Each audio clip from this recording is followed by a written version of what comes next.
नागपुर जिले के कामठी स्थित प्रसिद्ध ड्रैगन पैलेस टेंपल के 25वें स्थापना दिवस के अवसर पर 2 दिवसीय विशेष कार्यक्रम का आयोजन किया गया। इस अवसर पर केंद्रीय मंत्री किरण रिजिजू, राजेंद्र सिंह शेखावत समेत जापान के पूज्य भदंत कानसेन मोचीदा भी मौजूद थे।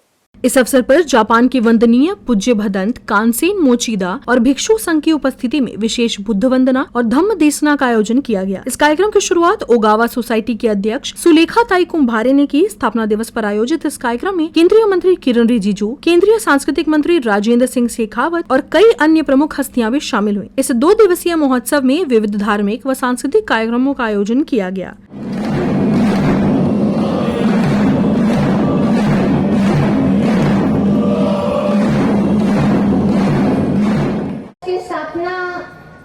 मैडम नोरिको ओगावा जो जापान की महाउपासिका है, उनके दान से हुआ। हम दोनों मिले, एक दूसरे की भाषा हम जानते नहीं थे। वो जापानीज बोलते थे, हम इंग्लिश बोलते थे, वो उनको समझ में नहीं आता था।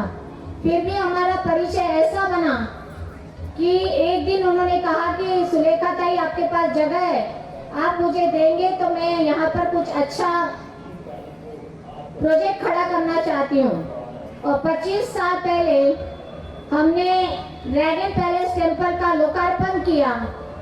आज उसको 25 साल पूरे हो रहे हैं। इस 25 साल में न जाने लाखों की संख्या से यहाँ पर देश के हर कोने से हमारे बहुत ज्यादा बौद्ध बांधव और सभी भारतीय यहाँ पर आए हैं। खुशी की बात यह है कि नागपुर में जो दीक्षा भूमि है, ये पवित्र दीक्षा भूमि जहाँ पर परम पूज्य डॉक्टर बाबा साहब अम्बेडकर ने दीक्षा दिया और हमारे पूरे बौद्ध समाज को एक रास्ता दिखाया, भगवान बुद्ध का शांति, मैत्री और मानव कल्याणकारी विचार दिया।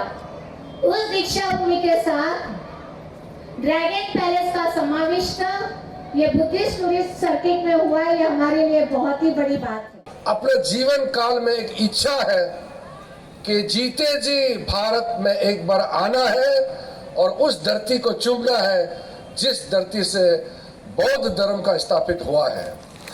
इसलिए बौद्ध गया का भी बहुत अच्छी तरह से विकसित किया जा रहा है। आदरणीय प्रधानमंत्री जी के नेतृत्व में कुशीनगर, जहां भगवान बुद्ध का परिनिर्वाण हुए थे, वहां भी अंतरराष्ट्रीय स्तर का एयरपोर्ट बनाया है। मैं खुद वहां उद्घाटन के समय में था। विशाल इस पवित्र परिसर का निर्माण किया। आप उनकी ह्यूमिलिटी देखिए कि वो कहते हैं कि मैं तो बहुत छोटी हूँ। वो जिन्होंने इतने बड़े संसार का रचना अपने प्रयासों से, अपने परिश्रम से, अपने पुरुषार्थ से किया और जो इतना बड़ा काम कर सकती हैं, वो आज भी मंच पर खड़े होकर के अपने आप को छोटी हूँ ऐसा स्वीकार करती हैं।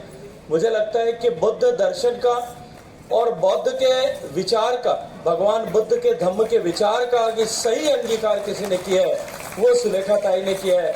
मैं सुलेखा ताई सहित मंच पर उपस्थित सभी वंदनीय संतगण को प्रणाम करता हूँ। मंच के सामने उपस्थित इस पवित्र घाट मना है, तब मुझे लगता है कि भारत की इस प्राचीन परंपरा और बुद्ध धर्म की विरासत की एक विशेष मान्यता है और साथ ही भगवान बुद्ध के पवित्र उपदेशों का नया जीवन और गति देने में बाबा साहब ने जो सफलता प्राप्त की, वो निश्चित रूप से उस विशेष योगदान को सम्मान व्यक्त करने के लिए भी हम सब लोग यहाँ उपस्थित आए हैं।